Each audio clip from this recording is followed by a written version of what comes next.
कि मनुष्य जीवन केवल परमात्मा प्राप्ति के लिए ही प्राप्त होता है, और हम बाहर आकर के अपने मूल उद्देश्य को भूलकर केवल सांसारिक जोड़ तोड़ में, इन कोठी बंगले के बनानों में ही अपना जीवन नष्ट करके और एक हारे हुए जुहारी की तरह हाथ मसलते हुए चले जाते हैं।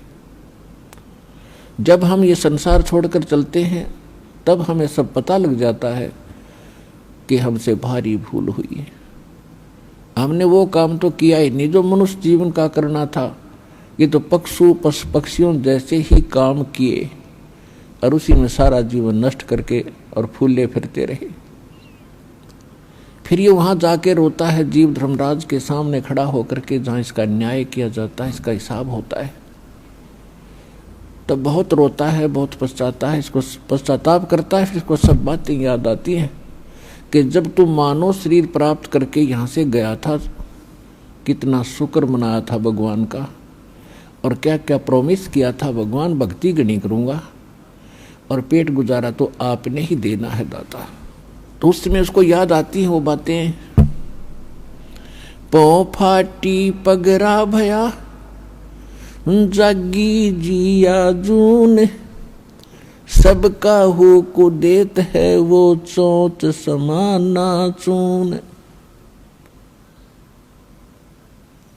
सभी प्राणियों का, जितने भी ब्रह्मांडों के अंदर जितने प्राणी हैं, सबका वो परमात्मा पालन करता है और सभी की उसको चिंता है। क्योंकि माँ के गर्भ में जब ये बालक होता है उस समय ना माता सहाय कर सकती है, ना कोई पिता का सहयोग वहाँ काम कर सकता है। तो वहाँ पालन कौन करता आपका? वहाँ आपका सुरक्षा करने वाला कौन था? तो वहाँ भी उस परमेश्वर ने ही आपकी सुरक्षा की, आपका पोषण किया। चाहे जुगाड़ कुछ भी जोड़ा उसने, कोई तरीका बनाया, माँ की नाभि से आपकी नाभि जोड़ दी और आपका शरीर पुष्ट हुआ। और माँ के गर्भ में आप बहुत दुखी होते हो, ऊपर को पैर होते हैं, नीचे को सिर होता है, और बाहर आके आप भगवान भूल जाते हो।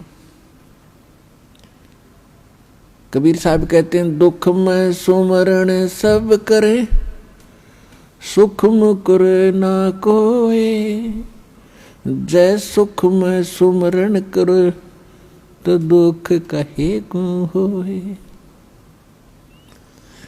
परमात्मा याद दिलाते हैं कि जब तुम पर आपत्ति आ जाती है तब तो भगवान दिखाई देता है, और जब तक तुम्हारे पूर्व जन्म के संस्कार ठीक होते हैं, आपके पुण्य चलते हैं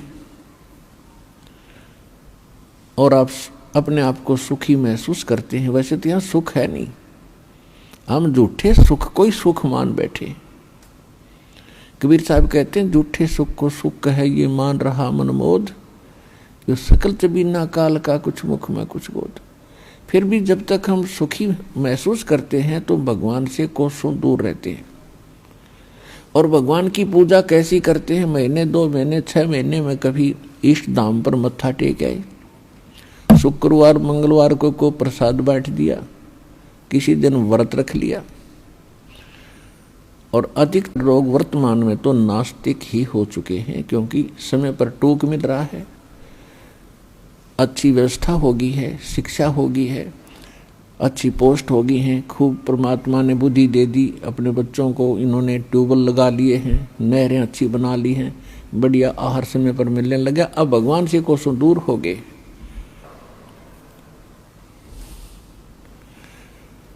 और भूल गए उन दुखों को।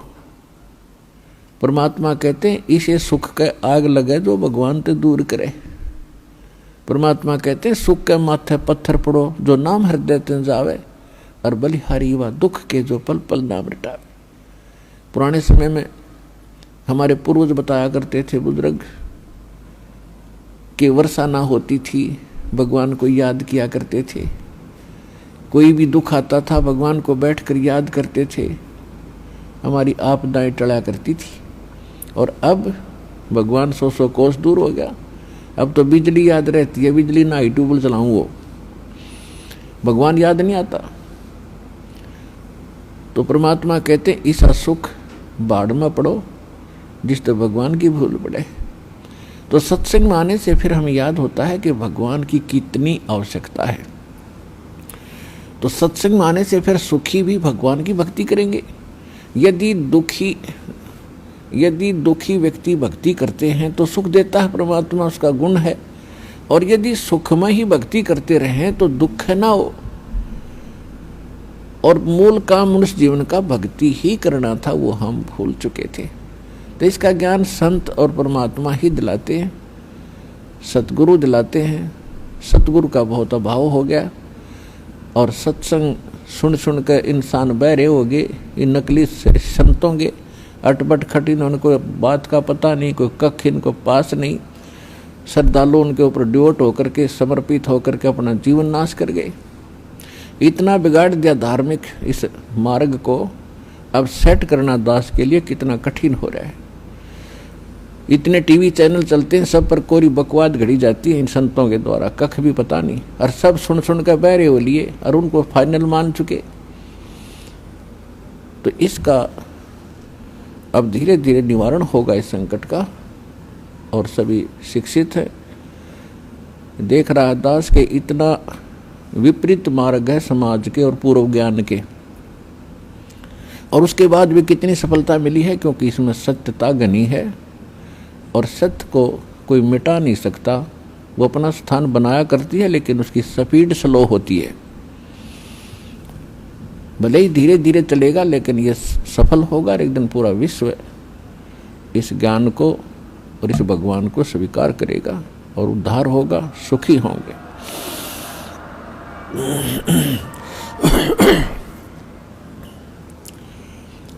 तो प्रसंग चल रहा है कि जब ये भगवान के दरबार में पहुंच जाता है तब इसको सारी बात याद आती है। जब वहां से चला था, मनुष्य जीवन पाकर आते हैं तो सभी उसके साथी बधाई देते हैं कि मेहर होगी भगवान की तेरे पे। और भगवान ना बोलिए, घनी भक्ति करिए, पीछा छुटवा के आना अब के। तो वहाँ से हम भी बहुत खुश होते हैं कि परमात्मा अब को और काम मैं नहीं करूँ, आपको याद करूँगा। और आप जो मस्तिष्क में लिखा वो तो आप देते ही देते हो। ये तो विधान है भगवान का। और पेट गुजारे के लिए आवश्यक काम करूँगा, बाकी समय में आपको याद करूँगा। तो यहाँ आने के बाद इसको इतनी भूल गिर देता है ये काल कि ये पिछला सब भूल जाता है और नए सिरे से इसकी पढ़ाई शुरू होती है। ये तेरा चाचा या तेरी चाची, ये तेरा मामा, ये तेरा बुआ, तेरी बुआ। और इस तरह से फिर इसको पढ़ा करके ये सांसारिक ये मंत्र, माया कैसे इकट्ठी करनी चाहिए, बड़ी कोठी बना ले बड़ी इज्जत हो जाएगी, तो ये नए मंत्र सिखाए जाते हैं इसको।